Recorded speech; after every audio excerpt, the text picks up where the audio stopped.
I'm with Minendra Rijal, the former Nepali Defence Minister. He's in his village in Amardaha in Morung district in the southeastern part of Nepal, which is why you see that the lighting is so bad in his room. But I'm so grateful that you are joining us, Mr. Rijal. And Ranjit Rae, India's former ambassador to Nepal. And we are discussing, of course, the visit of Prime Minister Sher Deuba, the Prime Minister of Nepal, to India. It's been he has been here for 3 days. It's been quite an interesting visit. But let me not get ahead of myself and welcome you both to ThePrint. Gentlemen, welcome. Thank you. Thank you very much, Jyoti. So, Mr. Rijal, let me come to you first. I'm absolutely fascinated that you're doing this interview from your house in Amardaha in Morung district, which borders Purnia in Bihar. And I think it just reminds all of us that while we discuss India-Nepal relations in these very high-flowing, terms, we call it things like strategic partnership and all kinds of very interesting jargon we use. But actually, the relationship is so interesting because I'm sure you share a lot of things with the neighboring states of Bihar, Uttar Pradesh, Uttarakhand. But your first thoughts on the visit of Prime Minister Deuba to India? I'm pretty happy that he was invited to visit. I would take this as a great opportunity for Nepal to break the ice in the relationship between our two countries. Immediately after the problem or disagreements in our perspective on the border issue, I mean, there has not been highest level contact, direct contact, person-to-person contact. So it took 3 years for that to happen, and feel very happy that Prime Minister Deuba, who is also president of my party, is invited. And then I'm sure when he had made his point of view known about the importance of a bilateral relationship between our two countries. And I'm sure he got first-hand opportunity to listen to Prime Minister Modi's perspective on many things that are happening throughout the world and on bilateral relationship between our two countries. Mr. Rae, can I ask you, Mr. Rijal speaks about the fact that this visit by Prime Minister Deuba gave both sides the opportunity to break the ice. Now, he is referring to this contentious border problem that came up 3 years ago when Nepal claimed the territories of Kalapani, Limpiadhura, and Lipu Lake, which India claims, of course, and then the Nepali parliament went ahead and incorporated it into a map. Now, how contentious do you think this is in India? And do you think that this visit of Prime Minister Deuba has helped at least both sides talk about the issue? Well, every visit by the Prime Minister of Nepal, which is, a neighboring country with very close relations with us, is obviously very important. And the fact that this has taken place after 3 years makes it even more significant. Of course, in any such close and intimate relationship, there are bound to be problems and issues, and there's nothing that cannot be resolved through dialogue and discussion and negotiation. And, the boundary issue, of course, in Nepal is a very high decibel kind of issue, if I may use that term. In India, I don't think it has that kind of resonance. It did have a couple of years ago. It did have that kind of resonance, and in fact, there was all hell broke loose in India when the Nepal Parliament incorporated the Kalapani territories into its map. Yeah, but don't forget that we are very confident in our in the fact that these territories belong to India. And so we are in we're in a strong position, I personally feel. But of course, whenever there is any issue between the two countries, I think the only way to resolve it is through negotiation and dialogue. And obviously, this shouldn't, become a hot political issue. Sometimes what happens is in the Nepalese domestic political context, such issues vis-a-vis India are used by political leaders to shore up their own support base and popularity. And that's unfortunate because it really muddies the waters in terms of finding a solution. Mr. Rijal, can I ask you to comment on this? Now, the Nepali Congress, your political party, which was in the opposition at the time, but you did go along with then Prime Minister KP Oli, who belongs to the UML, to the United Marxist-Leninist Party. But you did go along, the Nepali Congress did go along with them in the matter of incorporating these territories in the map of Nepal. How do you think that this can be resolved now that your party is you have now become the ruling party? Mr. Oli is in the opposition. How do you think this can resolve itself? I'm not assuming that in just one visit after a long while, and that also after change in government and a lot of things that has happened in Nepal, and then immediately after the MCC saga, the way it was played out in Nepal, I would not think that the border issue will be resolved immediately. But as Ranjit pointed out, that this is not something. We both understand each other's position. We do recognize there is a difference of opinion, this one, and then there certainly will come a time when both sides can sit down and talk about it. But at least this probably had given an opportunity for Prime Minister Deuba to tell Prime Minister Modi firsthand, and this is how we feel about it. And not only that, he's Prime Minister of the country, but he hails from that part of the country. So that probably would also mean something. And Prime Minister Modi can also firsthand tell Prime Minister Deuba how he feels about it. And certainly, this is an issue that will be there for us to resolve it between our two countries.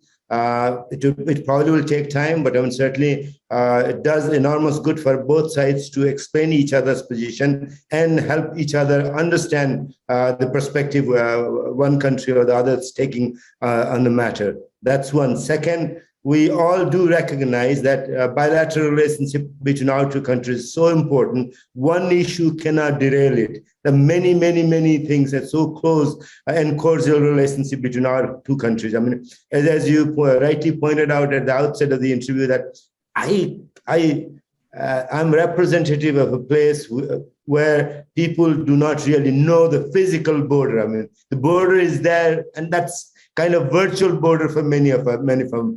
I see people laying grains to dry out if there is sun in the winter, and that's right on the Das Gaza as we know it so well. So, but at the same time, knowing each other's warmth of the relationship, cordiality of the relationship, long that we have known each other, and but at the same time, knowing that there are issues that we need to resolve at some point of time is also very important. And I feel enormously happy that one of the issues that was long pending, Mahakali multi-purpose project. Prime Minister Modi said Pancheshwar is something India and Nepal should be willing to work on it immediately. I guess that makes me so happy that something seems like it's moving in the right direction now. And if something moves in the right direction, that probably will create an environment for many other things to move in the right direction. Right. You are in your village, Amardaha, which is close to Purnia district in Bihar. And Ambassador Rae, my question to you is, we talk about this Roti Beti ka rishta between India and Nepal, especially the states of UP and Bihar that are alongside the border, in the Terai in Nepal. But, in this visit, when Prime Minister Deuba's visit, the two countries, that's India and Nepal, signed 4 agreements. And there was this launch of the RuPay card, India's RuPay card. Has been launched in Nepali. But my question to you is, there was a railway line that has been inaugurated, talk of a joint vision on energy cooperation. But this Roti Beti ka rishta that we keep talking about, historical, cultural, traditional, religious, the very special relationship that we have, but somehow it doesn't seem to get translated. Look at the ambition. It's so low. Even during this visit, during Prime Minister Deuba's visit, there's nothing much that strikes you really in the eye. Well, first of all, I think the Roti Beti Rishta is not just limited to UP, Bihar and the Nepalese Terai. It's very much there all across the Mahakali between Uttarakhand and far western Nepal. It's there between the families of Kathmandu, the royal family, the Ranas, who married into Indian families. So it's a very pervasive relationship. And this Roti Beti is a very important aspect of the relationship. But I dare say that when we're looking into the future, I think we need to anchor the relationship in the economic engagement between the two countries. And Jyoti, I disagree with you somewhat. For me, the most significant aspect of this visit is this joint vision statement on energy. And we're not looking at energy just in terms of a project here or a project there. We're looking at it comprehensively, from generation to transmission lines to power trade. And, water resources and hydropower is potentially the single most important asset that Nepal has. And now we have laid out at least a framework within which these resources can be exploited. And what is interesting is that this is not just at a bilateral level. We have also opened the possibility for sub-regional cooperation in this field. So I think the clear vision that India is laying out is that we would like our sub-region to be an interconnected, and you talked about railway connectivity, interdependent, where we buy energy from, from Nepal. Nepal sells energy to Bangladesh, to India, the same thing for Bhutan. So we are really creating this very strong web of economic engagement, which benefits all countries in the region. And I think this will really cement the relationship and probably have very positive spin-offs in terms of some of the political issues that bedevil the relationship. I agree with Ranjit on this one. Would like to add, during his remarks, he talked about broader hydropower issues. To me, energy is there. It's important. Probably for another 20 years, still going to be generation, transmission, and distribution, and then buying, trading on energy is important. But beyond that, what's going to be important is the water that's flowing out of Himalayas, out of the rivers of Nepal, and how we gonna do the diversion of those rivers and then put water together. And I very vividly remember when I accompanied Prime Minister Deuba. Then he was not Prime Minister. Mahakali was just ratified. He had got it ratified by the Parliament of Nepal, and there was a change in the government. Lokendra Bahadur Chand became Prime Minister, but he was invited. Prime Minister Deuba, the then former Prime Minister Deuba, was invited to India, and when he went to see Prime Minister I.K. Gujral, and one of the remarks he made was, we need to do something. We certainly talked about Mahakali, talked about pre-consumptive use of lower Sharda, and there was difference in perspective between our two countries, even after the Pancheshwar multi-purpose project was signed. And then Mr. Deuba apprised Prime Minister Gujral about Nepal's perspective. And Prime Minister Gujral goes, tells the Energy Secretary, Water Resource Secretary, when is the Nepali hydropower minister, Water Resource Minister expected to visit in Delhi? And which was going to happen in just about 15 or 20 days after Mr. Deuba's meeting. And he said, bring this up and I want to resolve it. But Mr. Rijal, you're talking about 25 years since then. Exactly. You're talking about 25 years since then. More than 25 years, 1997. Look at the ambition. You talked about something that's 25 or 27 years ago.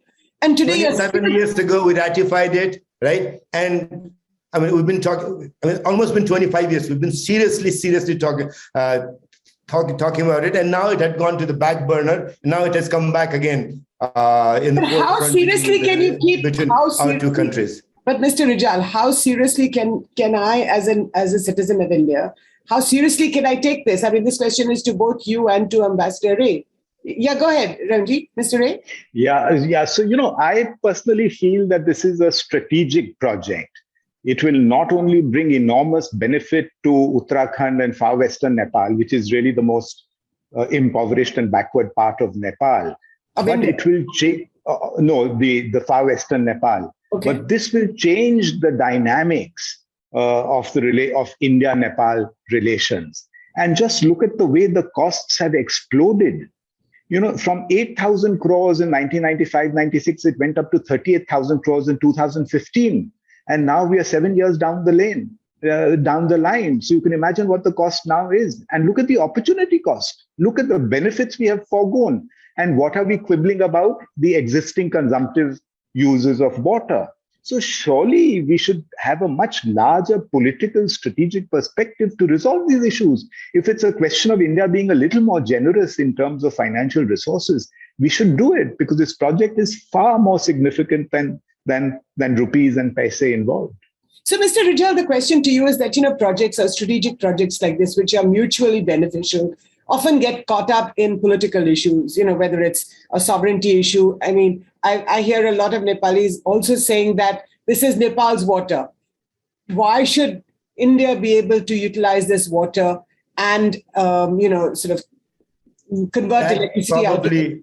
Yeah. That probably is not too prevalent. But certainly anything that comes up of strategic significance as the Mahakali project or MCC for that matter would be, there's a hullabaloo in our capital. You've seen that during MCC ratification also. You saw, I'm sure you remember seeing that during Mahakali ratification also. The opposition party, UML party, was split vertically after the Mahakali ratification.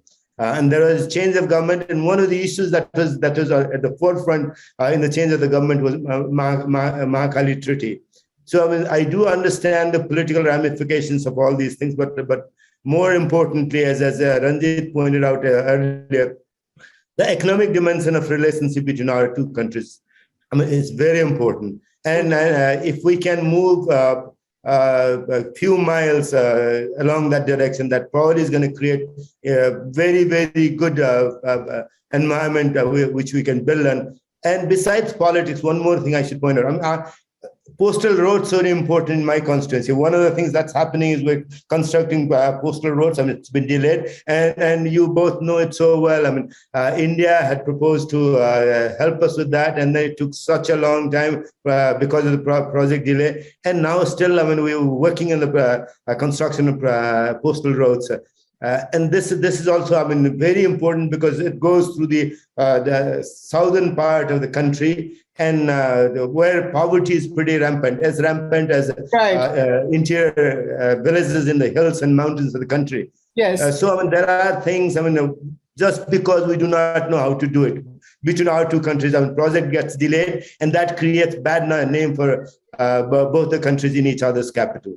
So let me ask you, Ambassador Rae, about the Chinese foreign minister's visit to Nepal just less than a week ago, before Prime Minister Deuba came to Delhi.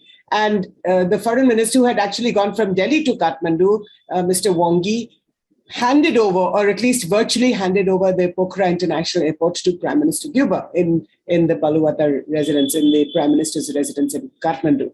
Now, on the one hand, here are the Chinese furiously building infrastructure projects across Nepal, whether it's the Pokhara Airport, whether it's the highway from the Terai to Kathmandu, whether it's the ring road around Kathmandu. Now, what do you make of that? Well, I think, the Chinese had suffered two major setbacks in recent months. At one time, they were trying very hard. They united all the communist parties into one communist party, and they were trying very hard to keep that communist party united. It didn't succeed. The communist party split. And the second failure has been, their attempt to ensure that the MCC compact, this $500 million grant assistance from the United States, was not ratified by the Nepalese parliament. And they were really leaning on the communist parties that are alliance partners of Mr. Deuba to prevent this from happening. And despite all these problems, the compact did pass. So I think the Chinese are a bit rattled. And, there was a lot of public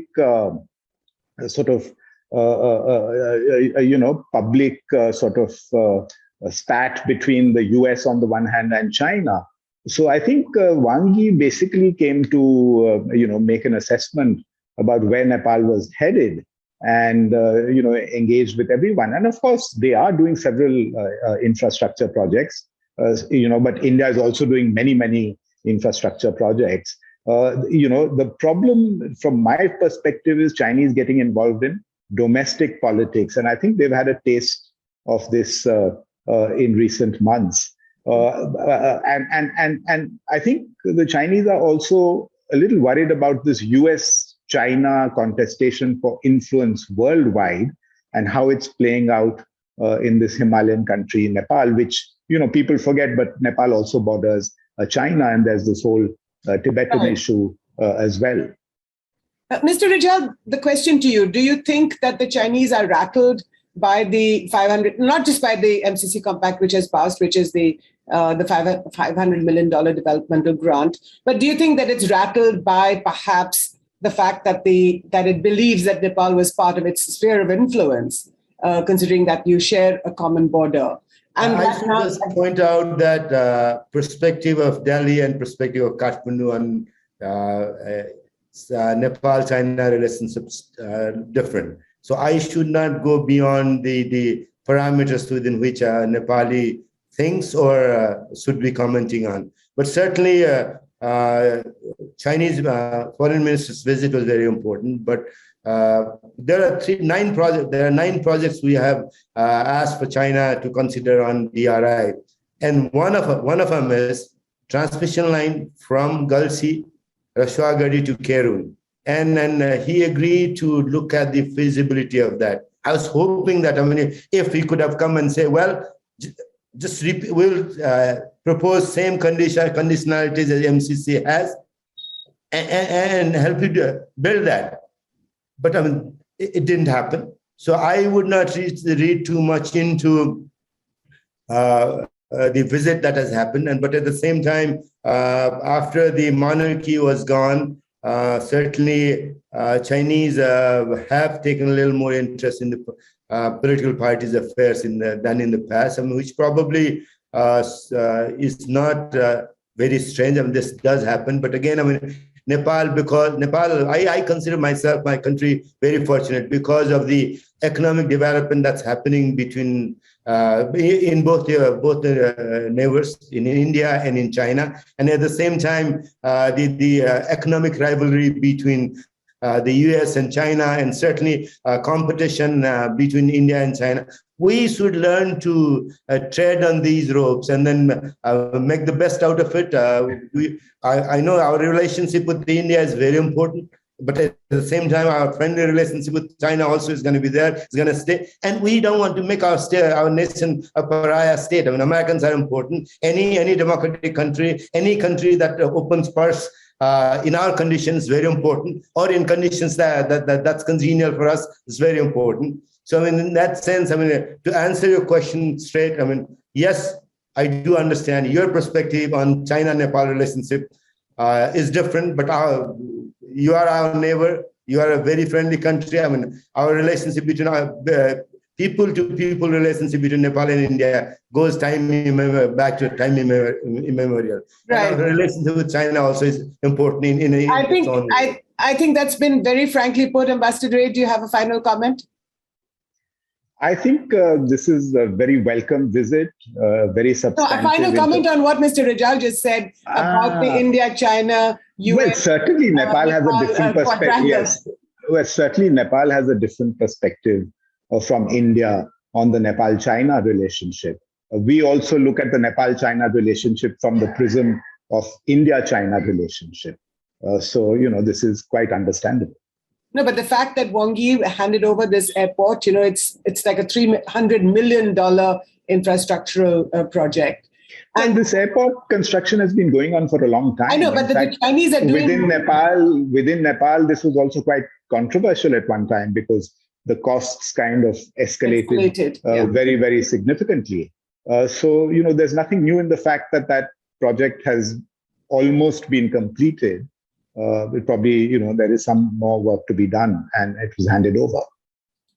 Well, on this note, Ambassador Ranjit Rae, Mr. Minendra Rijal, thank you both so much for joining me on the Print Debate, especially to you, Mr. Rijal, from your village, Amardaha. I'm absolutely fascinated by the fact that the light is so dim, and perhaps this joint vision in energy that both India and Nepal. The reason you called and asked me to join, and another reason is Ranjit is there, a long time good friend. And most importantly, our Prime Minister has just concluded his bilateral visit in Delhi, and then has moved on to go to Kashi. And that's very important, because anything that gets done, anything I can from my end do to help relationship between our two countries move in the right direction, I'll do that.